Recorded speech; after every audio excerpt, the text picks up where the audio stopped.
So seeing as the latest event is out in Call of Duty World War II and a majority of the player base is out playing a 7-year-old game, I decided, hey, you know, this is probably an appropriate time to make a video about the latest broken DLC gun to grace the already casual player base. This game-breaking gun being the this, or as the Volkswagen, I'm going to refer to it for the rest of this video, not to be confused with the car, boasts a stupid high fire rate that would even make Sonic the Hedgehog go, hey man, you need to slow down a bit there. Now notice I didn't use any sort of stats like many other Call of Duty YouTubers to prove their point. Hey, what's going on guys? It's your boy Autistic Tofu here, and I'm bringing you a Volkssturmgewehr video. Alright, well smash that motherfucking like button, you know, subscribe, comment to enter into my Amazon gift card thing.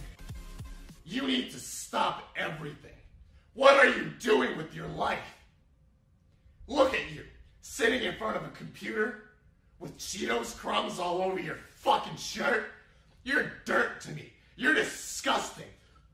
Now, another thing that I noticed was the fact that the recoil just goes straight up. For whatever reason, like, that makes sense. You know, have a high rate of fire gun with a headshot magnet. Like, you'll get every single headshot challenge within what took me at least 3.5 hours. And by the end of an 8-hour play session, I was able to get myself gold.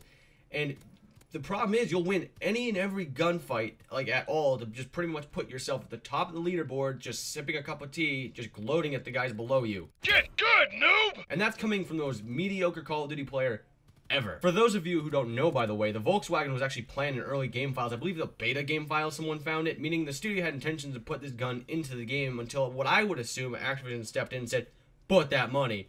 And it was later planned for DLC, fitting with the now released Resistance DLC. Now, going back to my previous point, there's one thing this gun does do and does very well, and that's make money. Imagine every single bullet that is shot out of this gun is going towards Activision's wallet.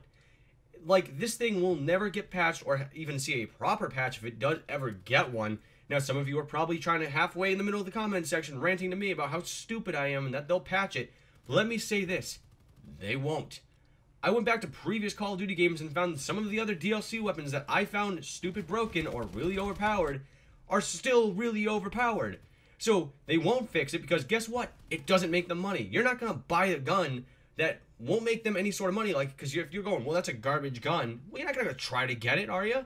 Now, I'm not holding my breath, but the best example of this whole concept is the fact that the Honey Badger from MWR, if you remember, this gun was an absolute machine, basically the new ACR of like the modern generation of Call of Duty games, and it's still overpowered to this very day. Other things that make this gun like really, really good or really overpowered or really broken is the unbelievable iron sights. So you give a completely clear view of everything around you, unlike most of the other guns in the game that have just a ring iron sight that block up most of the view on your screen, and it's like it's still pretty accurate. Now, I prefer the red dot sight, but hey, who am I, you know?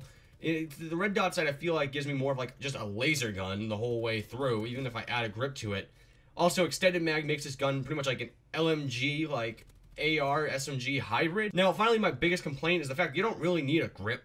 It's still going to be like a headshot magnet, which is stupid frustrating because with such a high rate of fire, you'd think, you know, the grip wouldn't help it as much, or the grip would be like a necessity to have on the gun. Sorry. But nope, Sledgehammer Games. This shit is so unacceptable. Like, I don't know why you guys even released this gun, even if it was in the early game files. I mean, this is like unacceptable to my standards, which aren't very high to begin with, and you guys need to fix this thing. But you know what? You probably won't, because you guys talked about buffing the STG-44 as if it weren't like dropped from the heavens. Idiots!